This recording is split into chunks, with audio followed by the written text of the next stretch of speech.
Bonjour chers frères et sœurs de l'église de l'I-Jésus, nous sommes aujourd'hui le mercredi 8 février 2023 et nous allons méditer ensemble Deutéronome chapitre 3 à partir du verset 12 jusqu'au chapitre 4 verset 43.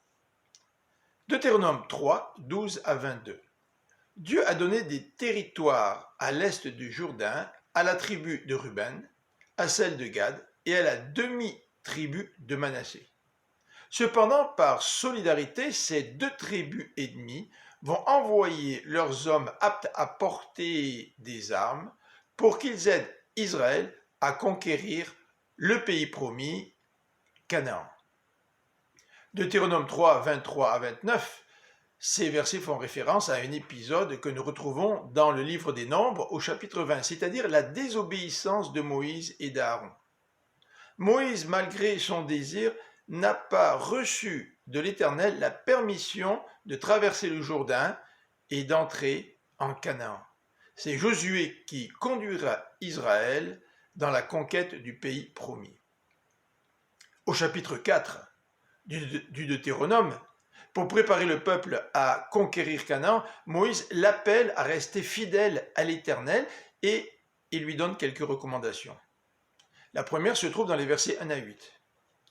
Moïse demande à Israël d'écouter et de respecter les lois de l'Éternel sans rien y ajouter et sans rien y retrancher. Cette obéissance à la loi le rendra sage et intelligent aux yeux des autres nations. La deuxième recommandation se trouve dans les versets 9 à 14. Moïse demande au peuple de ne pas oublier le moment où l'Éternel lui a donné sa loi sur le mont Sinaï. C'est là que Dieu lui a révélé les clauses de son alliance, c'est-à-dire les 10 commandements. Troisième recommandation, versets 15 à 24. Lorsque l'Éternel vous a parlé, dit Moïse au peuple, vous n'avez vu aucune forme qui pouvait le représenter. Ne vous faites donc aucune idole à partir de représentations de la création, car l'Éternel ne tolère aucun rival. Quatrième recommandation, dans les versets 25 à 31, l'Éternel, si Israël tombe dans l'idolâtrie, l'emmènera en exil. Là, dit Moïse, lorsque vous vous tournerez de nouveau vers l'Éternel, de tout votre cœur, de tout votre être, et que vous lui obéirez, dans sa compassion, l'Éternel ne vous abandonnera pas, et il n'oubliera pas l'alliance qu'il a contractée avec vos ancêtres. Dans les versets 32 à 40, nous retrouvons la dernière recommandation de Moïse. L'Éternel est le seul Dieu.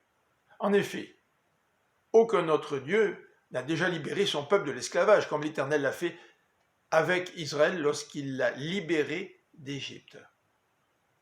Moïse rappelle que si l'Éternel a agi ainsi envers Israël, c'est pour qu'il sache qu'il n'y a pas d'autre Dieu.